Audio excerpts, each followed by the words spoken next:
때문에 카네이션의 날이라고 말한다고 그랬습니다. 그것은 무엇을 말하는 거 하니 사람이 세상에 태어나서 혼자는 살아갈 수가 없습니다.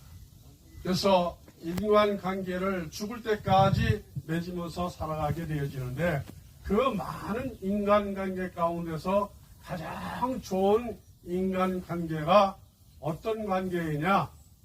아버지와의 관계도 조금 멀고 제일 우수한 것은 어머니와 나와의 관계라고 말씀하는 것을 들어보았습니다.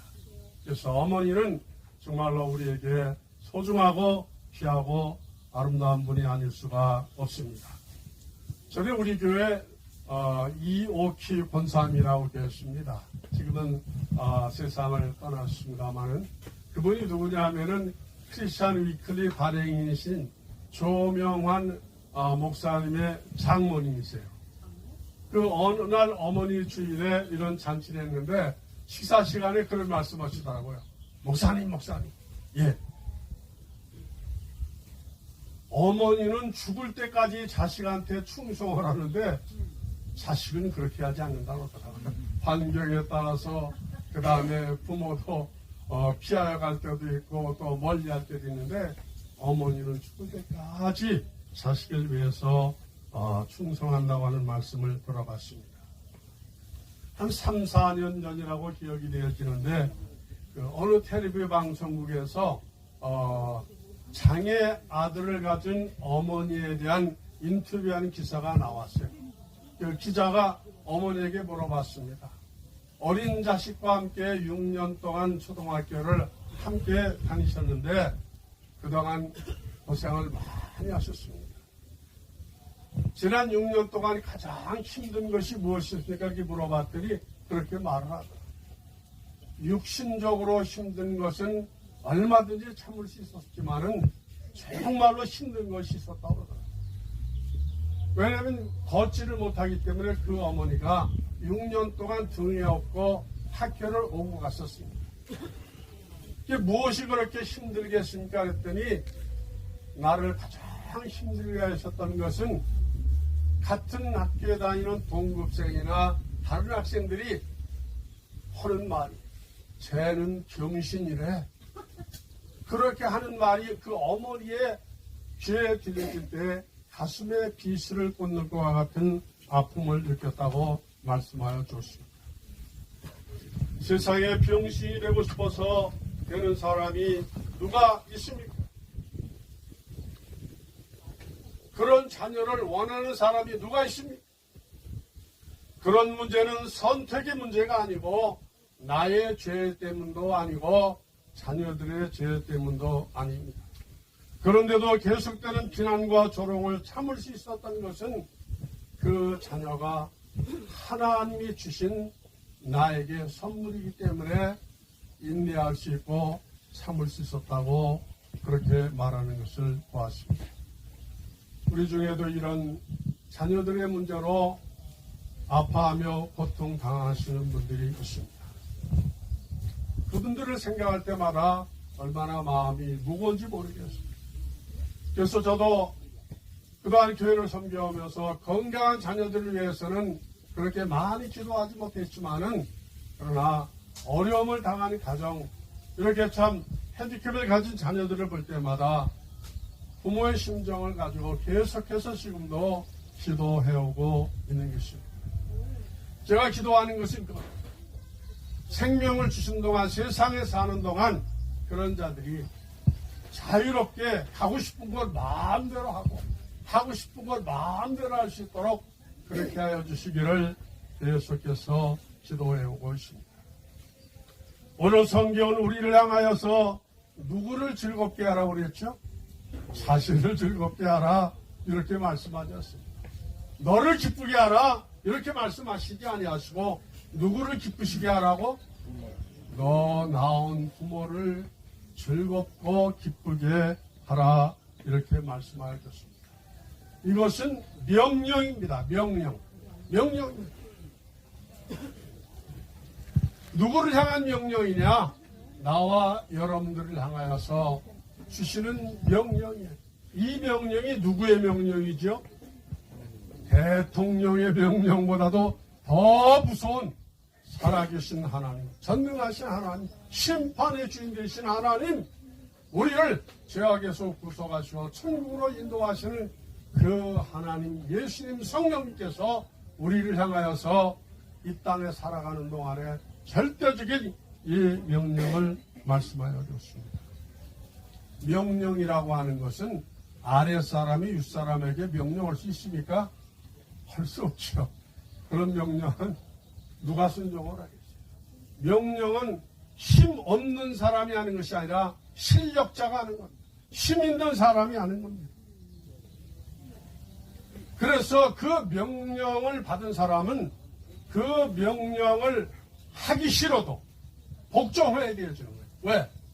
순종하면은 상급이 따르지만은 불순종하면 어떻게 되어지는 거예요?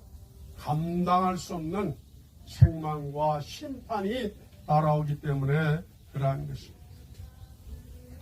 그래서 하나님께서 우리를 향하여서 내 부모를 즐겁고 기쁘게 하라고 하는 것은 권면사항이 아니에요. 선택사항이 아닙니다. 명령이라 했어요.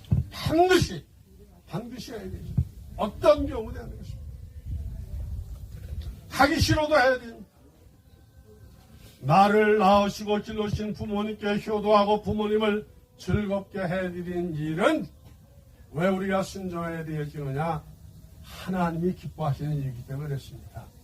하나님이 감동을 받으시고 하나님이 정말로 흐뭇해하시고 우리가 하나님 앞에 무엇으로 기쁨을 드리겠습니까? 우리 곁에 계시는 부모님, 내 곁에 계시는 연로하신 어른, 다 하나님이 특별히 관리하시는 그분들에게 우리가 잘 하면 되어진 것입니다. 그래서 에베소 6장 1절에 보면은 자녀들아 너희 부모를 주 안에서 순종하라. 이것이 옳은 일이야. 옳다. 내 아버지와 어머니를 공경하라. 이것이 약속 있는 첫 계명이니 이는 내가 잘 되고 땅에서 장수하리라. 여러분 장수하기 원하십니까? 형통하기 원하십니까? 부족함이 없이 살아가기를 원하십니까? 못하라고요?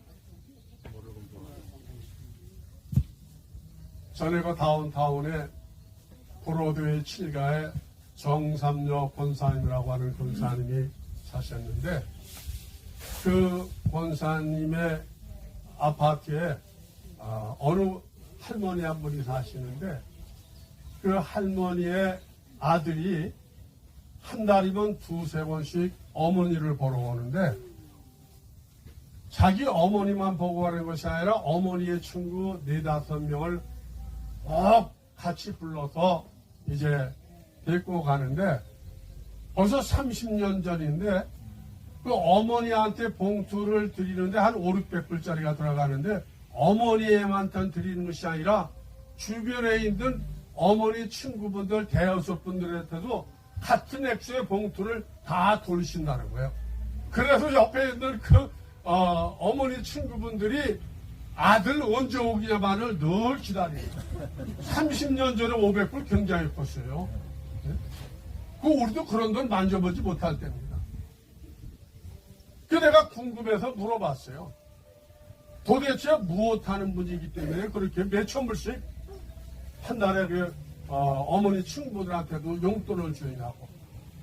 근데 그분이 다운타운에서 뭐 사업을 하시는데 그렇게 어마어마하게 돈을 많이 벌어요. 그래서 그분들도 생각을 해봤다는 거예요. 아니 그 아들이 왜 잘 되느냐? 그 잘 되는 이유를 봤더니 누구한테 잘하기 때문에 그분들이 하시는 말씀이에요. 어머니에게 잘하니까. 어머님의 친구분들에게 그렇게 지성으로 잘하니까 누가 복을 받은 거예요? 그 아들이 복을 받았다. 야, 거기에도 복음이 있더라고요. 복음이 있어요. 부모에게 잘하면은 땅에서 장수하고 그 다음에 이렇게 부족함이 없다고 말씀하셨습니다. 그런데 오늘 성경은 네 부모를 기쁘게 하라 그랬는데 어떻게 우리가 부모를 기쁘게 할 수 있을까? 제가 예를 들어 보겠습니다. 손흥민 선수가 누구죠? 모르는 사람 없죠? 축구선수 영국에 손흥민 선수가 어머니 날이라고 오늘 영국에 시합이 있는 것을 포기하고 한국행 비행기를 타고 어머니에게 효도하기 위해서 한국에 왔다면은 그게 진짜 효도하는 것일까요? 아닐까요? 여러분 어떻게 생각하세요? 나는 아니라고 생각하는데 그건 효도가 아니죠. 오히려 어머님을 근심시켜드리는 거 아니겠어요? 손흥민 선수가 부모를 기쁘게 하는 것은 못하는 거죠? 골을 넣는 거예요, 골을. 어시스트를 하든지 자기 편이 이기게 하는 게 누구의 마음을 기쁘게 하는 거예요? 부모의 마음을 기쁘게 하는 거죠. 아니 지난번 몇 달 전에 이강인 선수가 손흥민 선수 손가락을 부러뜨려가 깨뜨리게 해가지고 전 국민에게 이강인 선수가 욕을 먹을 때 이강인 선수만 욕을 먹었나요? 또 누가 욕을 먹었죠? 부모가 굉장히 욕을 먹었습니다. 부모의 그 신상이 다 드러나지 않았어요? 그 부모가 뭐 공수부대 출신이고 뭐 태권도 선수래나 그러면서 부모가 잘못 가르쳐서 아들이 저몽이라 그래가지고 이강인 선수 때문에 부모가 억수로 욕을 먹었어요. 우리가 부모를 기쁘시게 해드리는 것은 무엇을 말하는 거니? 내 현재 위치, 본분, 자리 이거를 잘 지키는 겁니다. 잘 지키는 겁니다. 부모에게 염려와 근심, 걱정을 끼쳐드리지 않는 것이 그게 못하는 거예요? 효도하는 거라는 거죠. 효도하는 거죠.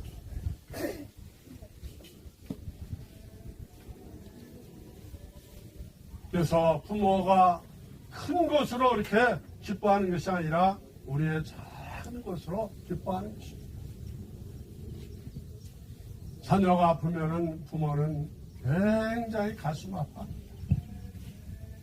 제가 지난 주말에도 처음으로 어머니에 대한 칼럼을 써서 신문에 발표했습니다마는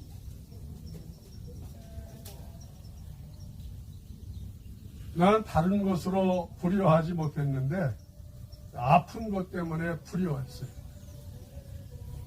제가 한국에서 7번 동안 병원에 입원했었고 병으로 미국에서는 3년 전에 콩팥 뛰어는 콩팥이 아니라 쓸개 뛰어내는 거 12회 입원한 것까지 하면 8번 동안 병원에 입원 생활했었는데 그 마지막 세브란스 병원에서 40일 동안 입원해 있었을 때에 그때 지금 생각해 보니까 어머니가 40일 동안 금식을 하셨더라고. 그 5층 세브란스 병동이 암병동이거든요. 생사를 넘는 사람들이 한 병동에 4명에서 6명씩 입원해 있어서 수시로 시체가 막 나가는 그런 방인데 거기에는 보호자가 잠시 들어왔다만 가지 머물 수가 없는데 병원장 그때 내과과장 세브란스 최용석 교수님이 제 주치에 있었는데 얼마나 간청을 하셨는지 어머니는 그 병실에 무시로 드날 수 있었고 그 다음에 저녁이면은 제 침대 밑에다 시멘트에다가 신문지를 깔고서 벽에 듯이 거기서 주무셨어요. 집이 수원이니까 왔다 갈 수도 없습니다. 그때는 그게 불효인지를 몰랐는데 지금 생각해 보니까 아주 제가 못된 노래를 했더라고요.